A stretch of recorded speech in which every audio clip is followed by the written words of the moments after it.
Welcome to our next guest, Andrew Robertson, a candidate for the City of Victor Harbor.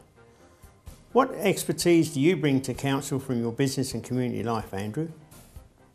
Thank you, Terry. From my business life, I bring a background of strategic thinking, of team building across a vast diversity of people and situations in many countries. I bring a passion for developing teams and getting the job done. I'm a project manager and a professional event manager. From my community life, I bring a passion to make sure that whatever cause I take up, and I take up quite a few in Victor Harbor, that they all succeed, that everyone feels good about what they've done, and that we move on, that events grow, the organisations get stronger. Good governance of council. What does that mean to you?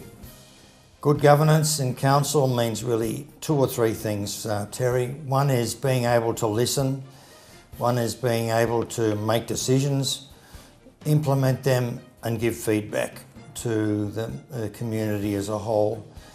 To be able to have a vision of where you want to be in 5, 10, 15 years' time. But principally it's about working with other people. It's about communicating back to the community, constantly getting feedback from them about the way things are going and the direction their area is heading. Major issues in the council have been the cost of the council-run businesses, the Wow Centre, the Horse Tram, FRAC, Waste Management Authority, etc. What are your views about that? I would assist in changing an atmosphere by, first of all, doing my homework on the agendas of meetings, on the issues, the backgrounds of decisions that have to be made. By communicating with other councillors, meeting with them regularly, ringing them up, but also particularly with the constituents, working closely with the council staff, and also giving feedback, honest feedback to them, but recognising that it's a diverse community and that there are many different attitudes on things. You're going to get some wins and you're going to get some losses. But as long as you feel that overall the council is working better for the people and you don't hear comments like the council is dysfunctional, then you're heading in the right direction. Major issues in the council have been the cost of the council-run businesses, the Wow Centre, the Horse Tram, FRAC, Waste Management Authority, etc. What are your views about that? Definitely, Terry.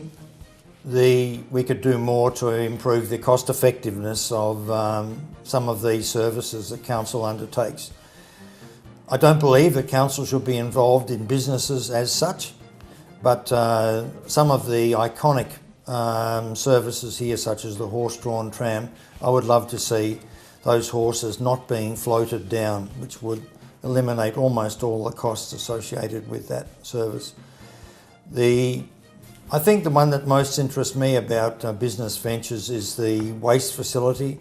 We have huge opportunities coming up as a byproduct of the community energy program to start thinking seriously about incinerating our waste to develop electricity. Rates are a major issue in our community. Your feelings about that? Rates are rightly a major issue. We are not living within our means, and we can and we should. I believe in not only rate capping but staff capping. Staffing is now over $10 million, nearly 40% of our operating budget. We need to do better. I believe that we can cut our costs, and it's definitely a very important issue. Council committees, are you prepared to serve? Absolutely, Terry. I think that's a fundamental task of a council member, is to be on those committees, on several committees, and I'm ready for that. I'd also like to see that we have more Section 41 committees, as I believe that the amalgamation of committees in the last council resulted in a severe reduction of community participation in decision making, and I'm dead against that. I'm all for more community participation.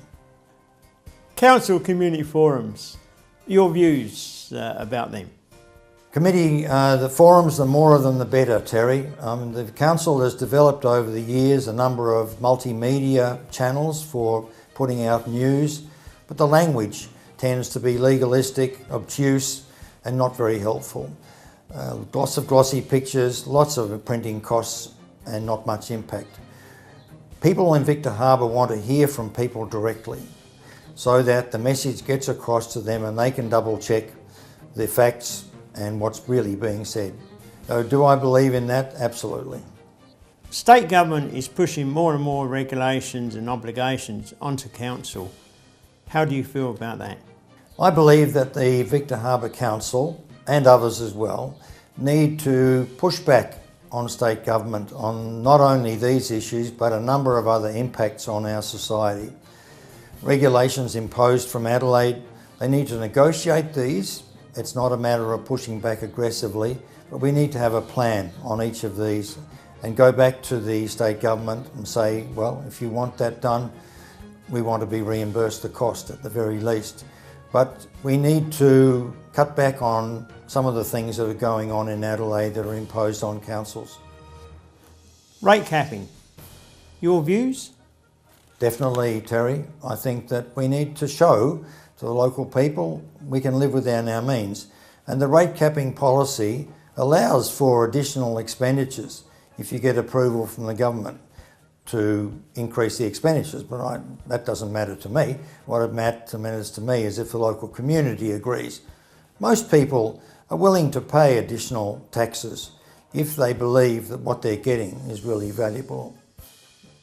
Building development and planning is a panel of 6 with only one councillor on it. Is there anything you'd like to say about that? Terry, I think that the panels, we need to get our planning process improved its efficiency. We need to make sure we don't get involved in additional legal or other costs associated with poor decision making. And we must have at least one councillor on the panel to be able to represent local views. But really with planning permission, with planning processes, becoming more complex, we don't want to get these decisions incorrect. We need to have people on there who have expertise. If we have people on council who really are, or councillors who really are experts in the various aspects of the planning process, yes, they should go on to that panel. But I think just having one person, one councillor on there, if the expertise isn't there, we need to make sure that whatever we do in council, we're cutting these enormous legal bills, we're cutting these enormous costs of taking people to court and the delays that go on. We need to improve our planning process, they need to be more efficient. And I think by having experts on those panels, that's a way to go, but the local voice must be there. Andrew, could you give us a 20-second summary of why our residents should vote for you? Terry, I think I have a passion for my community. I'm involved in many activities locally, and I have a desire to work hard and learn on the job to make sure that Victor Harbor becomes a more exciting place for the future generations. Authorised by Andrew Gordon Robertson, 164 Back Valley Road, Back Valley, South Australia, spoken by Terry Andrews and Andrew Gordon Robertson.